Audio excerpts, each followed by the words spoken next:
Po znakomitym, choć nieplanowanym weekendzie w Indonezji, spostrzegłszy, że w Singapurze zwolniły się miejsca noclegowe w normalnych cenach, mogę wrócić do pierwotnych planów. Ale czasu na ich realizację będę miał sporo mniej niż jeszcze kilka dni temu mi się wydawało, bo samolot, na który mam kupiony bilet, odlatuje już za 24 godziny. Zobaczmy zatem, ile uda się wycisnąć z całej jednej doby w Singapurze. Witamy z powrotem w XXI wieku.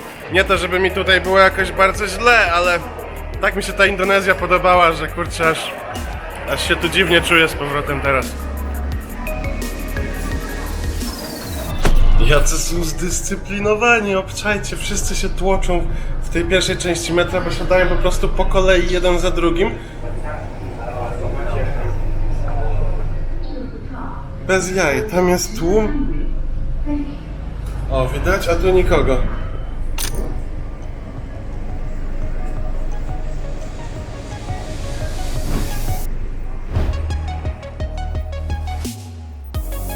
O singapurskiej dyscyplinie i tutejszym znanym z surowości prawie zdążymy jeszcze porozmawiać. Chłopaczki sobie grają w hokeja, w piłkę, rodzina się bawi, uśmiecha, a policja do nich mierzy z karabinu. Tymczasem dorwałem miejsce w tym samym, co za pierwszym podejściem do Singapuru, hostelu za 120 zł. Zapłaciłem za metro, kupiłem sobie papieroski, kupiłem sobie pierożki wonton z wołowiną ostre, były smaczne. A no i nocleg sobie kupiłem i w godzinę wydałem mniej więcej tyle samo, co przez 3 dni w Indonezji. Nie wiem, musiałbym to dokładnie przeliczyć.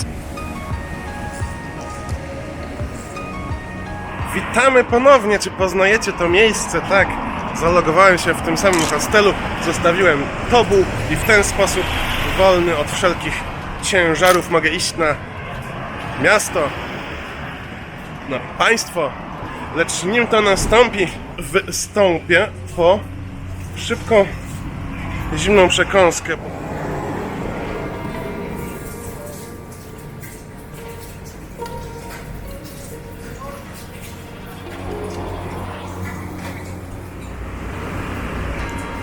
Oto jajo, a konkretnie jajo 100-letnie. Nie ma ono 100 lat, ma około 100 dni. Marynowało się przez ten czas w wapnie. Pachnie jak jajko. Jest to bardzo popularny przysmak podobno w Chinach, a że w Singapur zamieszkują w 70 kilku procentach Chińczycy, to dotarł on i tutaj. Smakuje to jak jajko, tylko że białko jest białko. To czarne białko jest takie gumowate jak żelka Haribo, a żółtko, które jest zielonkawe, jakby to powiedzieć, taka maź się z niego zrobiła. Ale w smaku wszystko po staremu. Można przegryźć imbirem. Wygląda strasznie, ale dobre. Wpływy chińskie widoczne są tutaj nie tylko w jedzeniu, ale właściwie wszędzie naokoło. Poza chińską większością Singapur zamieszkują także Hindusi i Malajowie.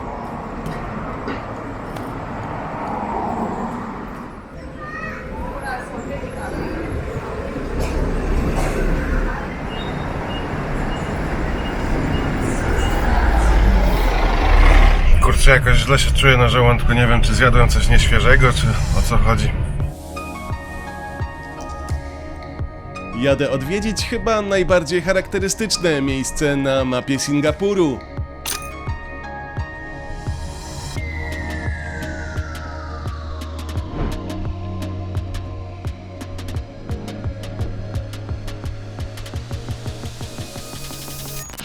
Poznajcie mój geniusz. Jak jechałem tutaj taksówką, to robiłem przebitki jakieś na miasto, żeby wam pokazać panoramę wieżowców i tak jedziemy autostradą, a tu ciągle jakiś budynek mi zasłania wszystko.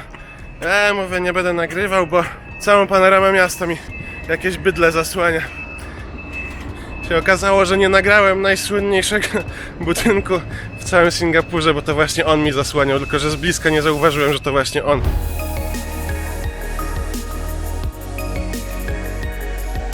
Może nie tak nawet źle wyszło, bo z tej perspektywy mogę wam go pokazać w pełnej okazałości. Otóż to dziwadło architektoniczne jest ikoną Singapuru. Hotel Marina Bay Sands,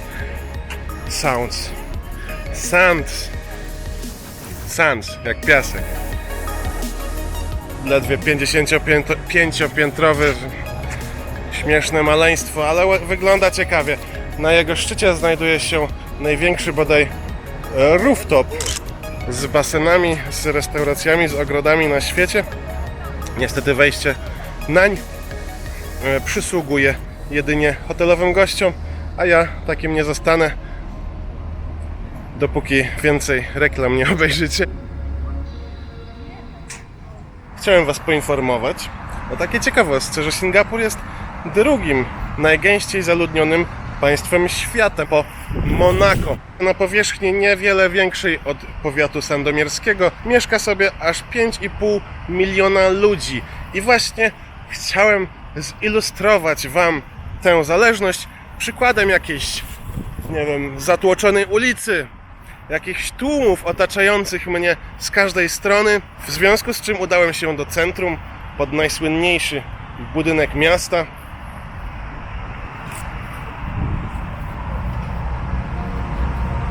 Gdzie są wszyscy? Halo! Można zgadywać, że siedzą w pracy, wypracowując kosmiczne PKB kraju, które daje Singapurowi pierwsze miejsce na świecie. Innymi słowy, krajem, gdzie ludzie mogą kupić najwięcej za swoje zarobki, czyli de facto najbogatszym jest właśnie Singapur. Swoją wiodącą pozycję ekonomiczną zbudował na ciężkiej pracy, w wolnym rynku oraz położeniu u zatoki cieśniny singapurskiej. Singapur słynie też z ekstremalnie surowego prawa i nieskazitelnego porządku. Legenda głosi, że na ulicy nie znajdziemy tu ani jednego śmiecia. O proszę, jakie śmieciarze. Posprzątać po was, Singapurczycy? No, ktoś tu musi trochę porządku wprowadzić. Tak gadam, bo Singapur znany jest również z bardzo restrykcyjnego prawa. Ponoć nie można tutaj nawet rzucić gumy, bo jeszcze przypadkiem się ją wypluje i później się ktoś do niej przyklei. Sam stałem się ofiarą tej tyranii w porcie, gdzie zabrali mi pół paczki papierosów.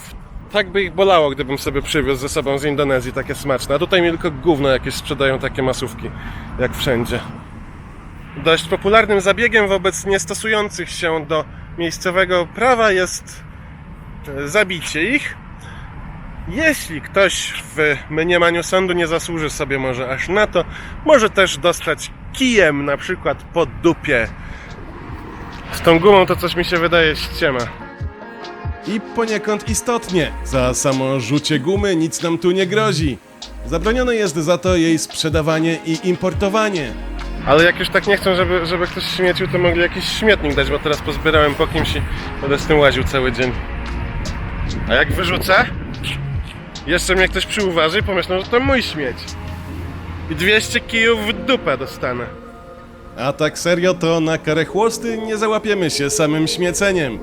Grozi ona za niektóre przestępstwa, takie jak wandalizm albo nielegalną imigrację.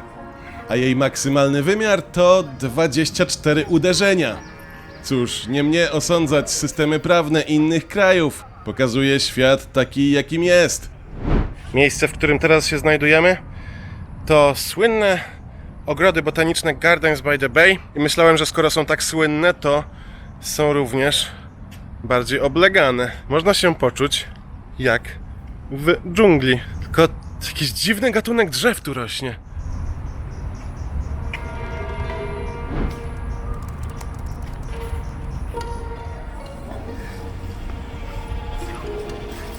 Tam też lgnie większość turystów, którzy, tak jak ja, przyszli błąkać się po ogrodach. Patrzcie, tam jest między tymi drzewami rozwieszona taka kładka specjalna. Kurczę, wszedłbym, ale widzę, tam się tłoczy z 200 ludzi w kolejce. Dzień się kończy. A ja mam inne plany na wieczór.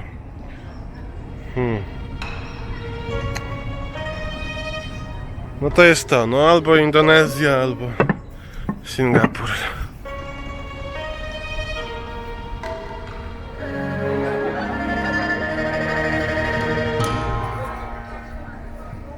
To jest jedna z dwóch takich samych kolejek. Pierwsza jest taka sama po bilety, później ta jest do samego wejścia tylko. No przecież to jest 3 godziny przy w dupę. Jakbym miał, wiecie, tydzień w Singapurze, to pewnie bym w końcu przyszedł. Ale nie mam.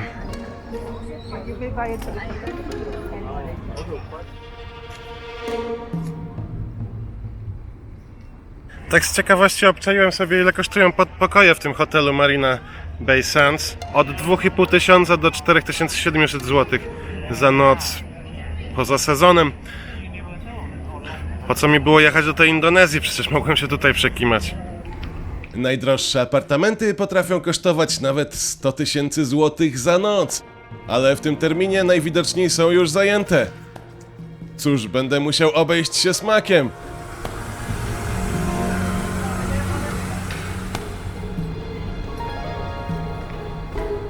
Za to nasycić się będę miał okazję w tutejszej strefie gastronomicznej, gdzie, wyobraźcie sobie, czekają na mnie lokalni znajomi. Z zarośli wyłania się starożytna świątynia konsumpcjonizmu.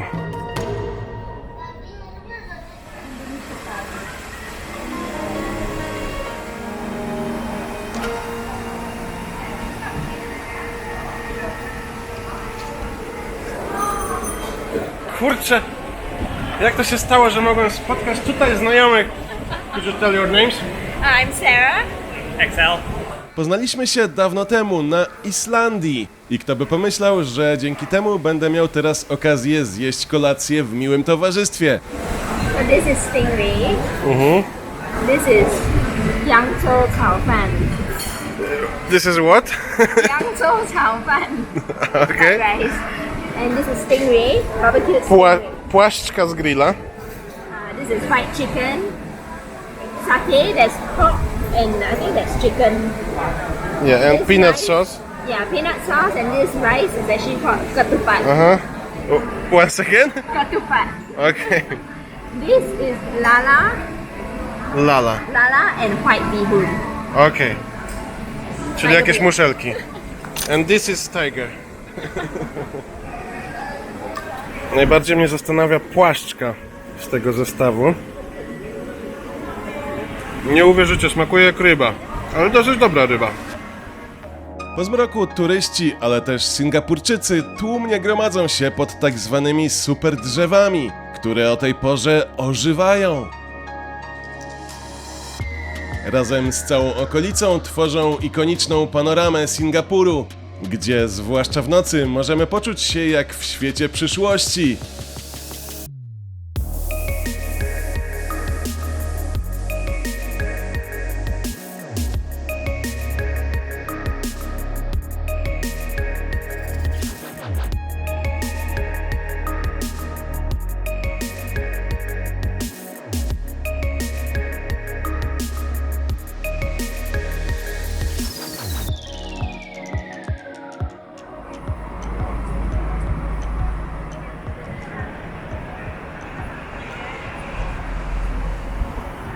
Jezu, kochany, biegnę na inny pokaz świateł, bo żeby mi się nie skończył przez ten hotel niesamowity. Wpadłem do takiej sali, myślałem, że ciągle jestem na zewnątrz, bo takie to wszystko wielkie. To jest centrum handlowe, czy centrum lotów kosmicznych? Po centrum handlowym w Marina Bay Sands pływa się łódkami, czajcie? Naprawdę bierze się łódkę i się płynie przez centrum handlowe jak po Wenecji.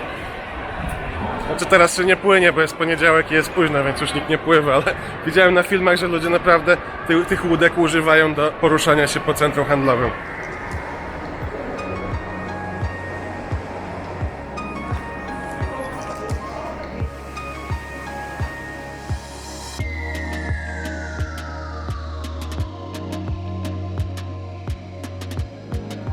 coś w tym mieście nie jest w nocy podświetlane i tańczące w rytm muzyki?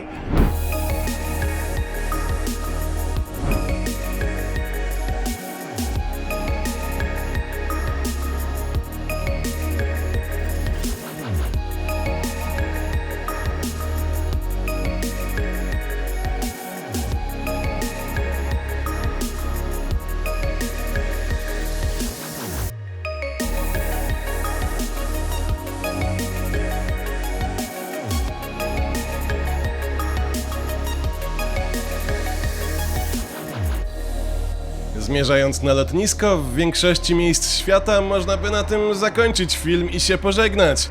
Ale nie w Singapurze. Nie miał o której latać ten samolot.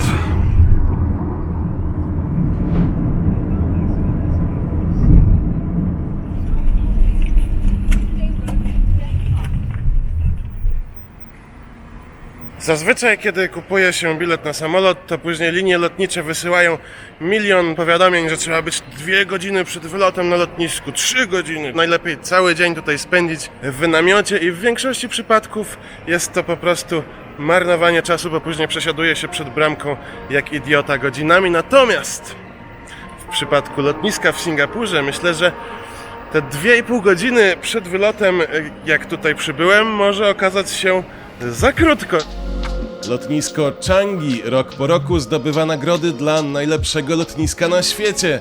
A żeby w pełni skorzystać z jego uroków, trzeba by tu spędzić kilka dni. W każdym punkcie lotniska są ci państwo porozstawiani, znaczy nie ci sami. Czasem są inni, ale podobni. I pokazują wszystkim, co mają zrobić, gdyby ktoś miał jakiekolwiek pytania.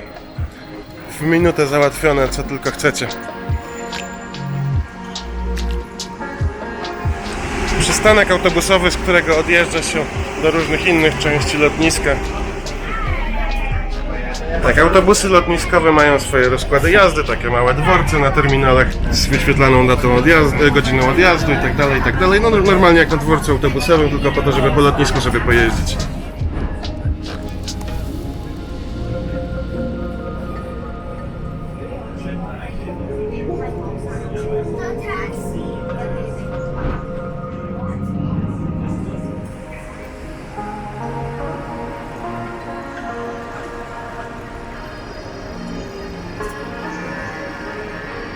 Sercem lotniska jest klejnot, czyli jewel, gdzie zaaranżowano sztuczną dżunglę z najwyższym krytym wodospadem na świecie. Akurat jest wyłączony, ale pewnie zaraz włączą, mam nadzieję. Ja pierdolę, no jaja się z ludzi robią. Pociąg jedzie przez las. Jesteśmy na lotnisku.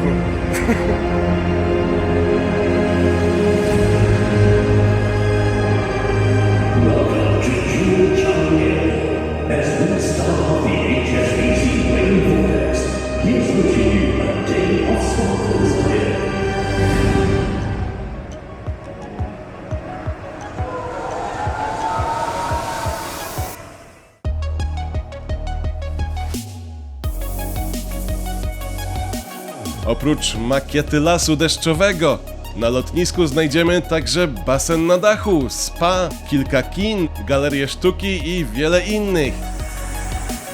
Ale na zobaczenie wszystkiego nie wystarczy mi czasu. No chyba, że niechcący zyskam go sporo więcej niż bym planował. Ja jestem ciekaw, ilu ludzi rocznie się tu spóźnia na samoloty, bo takich wciągnie zwiedzanie lotniska.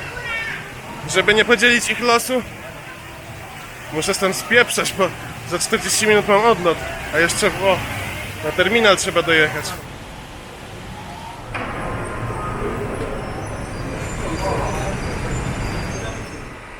Przyszło mi taksówkę brać w ramach lotniska, bo akurat mi odjechał autobus, następny będzie za 10 minut dopiero. No, sytuacja zrobiła się niepokojąca.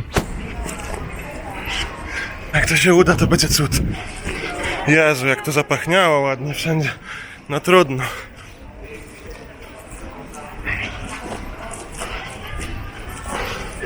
Kurwa, 6 minut. is for premium inflates against you and guests seated on the hot seats. Chyba się udało. Please have your passport with the photograph picture. O Jezu, nie do wiary. Pass ready for reception by No dobrze. cabin. Podsumowując, ciekawym miejscem jest ten Singapur. Nie chciałbym tu żyć ze względu na te zakazy, nakazy, ale do odwiedzenia jak najbardziej polecam. Tylko przyjeżdżajcie na lotnisko z większym wyprzedzeniem. For waiting. A niedługo widzimy się prawie 1500 kilometrów stąd.